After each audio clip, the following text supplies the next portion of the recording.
Siin ruumis Tallinna linnavolikogus peavad siis juba mitmendat nädalat Keskerakond ja Isamaa koalitsiooni kõnelusi.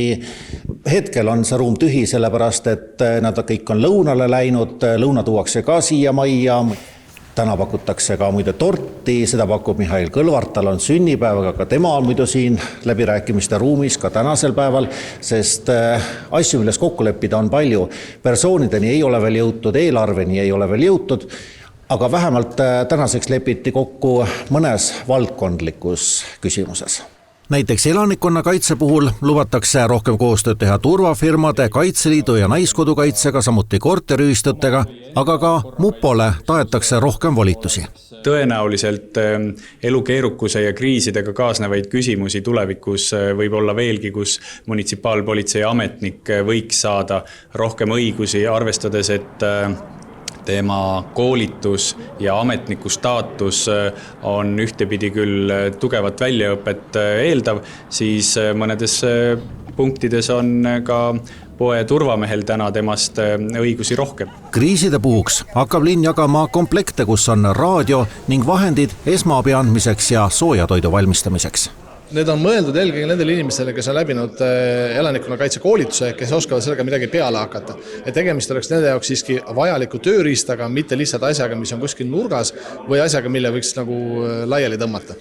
Lepiti kokku ka huvihariduses, kultuuri ja noorte küsimuses. Lühike kokkuvõtte, tehakse kõike seda, mida seni, aga paremini kui enne.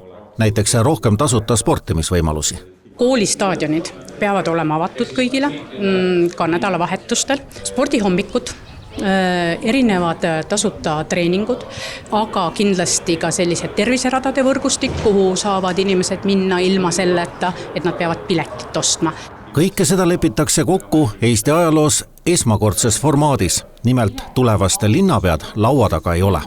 Loomulikult see on põnev olukord ja loomulikult inimlik uudishimu siin saaks igast ühest võitu, nii et tahaks teada loomulikult, kes on partnerite väljapakutav kandidaat sellele kohale. Aga ma siiski tuletaksin kõikidele TV3 vaatajatele meelde, et oma käsulauad ja siis ka eelarve nende tööülesannete elluviimiseks saab linnapea nii eelmine kui ka tulevane siit samast Tallinna linnavolikogu majast. No Tallinna on ikka kombeks üks linnapea korraga, et lõpuks peab ikkagi see üks linnapea olema ja üks linnapea kandidaat. Kas linnapea on teil juba kuskil olemas, itsitab kapis, vaatab seda show'd pealt? Et piirkonna juhatus sellist otsust veel langetanud ei ole. Palju pole otsuseni jäänud, sellepärast, et volikogu tuleb esimest korda kokku järgmisel nädalal ja enne seda peab olema sõlmitud koalitsioonileping ja linnapea avalikuks tehtud. On omamoodi irooniline, et nüüd on aeg küsida Keskerakonnalt, kas neid häirib teha koalitsiooni erakonnaga, kes on kriminaaluurimise all ja kes homme saab kätte kahtlustuse. Ja, see on muidugi seda punkti meil täna selle koalitsiooni läbirääkimisel laual ei olnud. Laseme õiguskaitseorganitel teha oma tööd ja eks pärast võib-olla homset oleme juba targemad.